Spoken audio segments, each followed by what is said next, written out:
রোজার শুরুতে থাকা বাজারে উত্তাপ কিছুটা কমেছে।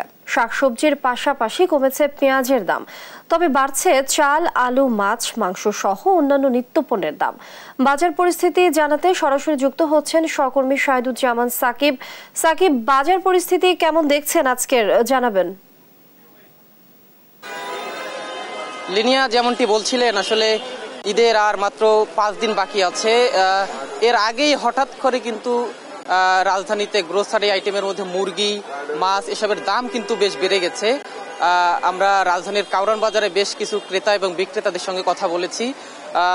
যে মুরগি, ব্রয়লার মুরগি কিছুদিন আগেও 220 থেকে 230 টাকায় বিক্রি হচ্ছিল, সে মুরগি কিন্তু এখন 30 টাকা কেজি প্রতি বেড়ে এখন 240 থেকে 250 টাকা কেজিতে বিক্রি হচ্ছে। আমরা ক্রেতারা যেটি বলছেন যে আসলে 250 টাকা ব্রয়লার মুরগি আসলে তাদের ক্রয় সক্ষমতার বাহিরে।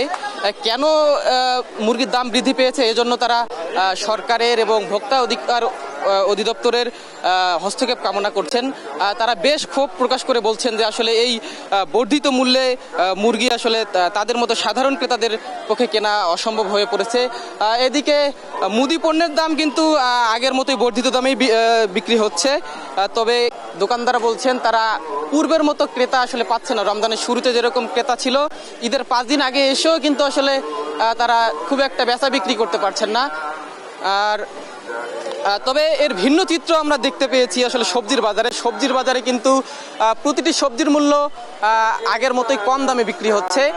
বেগুন 30 থেকে 40 টাকা কেজি, শসা 40 থেকে 50, এবং দাম কমার কারণে কিন্তু আসলে ক্রেতাও আগের চেয়ে বৃদ্ধি পেয়েছে। আমরা যারা সবজি বিক্রেতা রয়েছে তাদের সঙ্গে কথা বলেছি, তারা আসলে সন্তোষ প্রকাশ করেছেন। কিছুদিন আগেও আসলে দাম কমার পরেও কিন্তু ক্রেতা সাধারণ আসলে সবজির বাজারে আসছিলেন না। সেই পরিস্থিতি কিন্তু এখন পাল্টে গেছে, ক্রেতা সাধারণরা বেশ সবজির বাজারে বেশ ভালোই বিক্রি হচ্ছে। আর আমরা মাছ এবং গরুর মাংসের দোকানেও খোঁজ নিয়েছি, সেখানে কিন্তু পূর্বের বর্ধিত মূল্যেই মাছ এবং গরুর মাংস বিক্রি হচ্ছে। এই ছিল রাজধানীর কারণ বাজার থেকে নিত্যপণ্যের বাজার নিয়ে আমার কাছে থাকা সর্বশেষ তথ্য। লিনিয়া। সাকিব, ধন্যবাদ। দর্শক, আজকের বাজার পরিস্থিতি জানছিলাম সহকর্মী সাকিবের কাছ থেকে।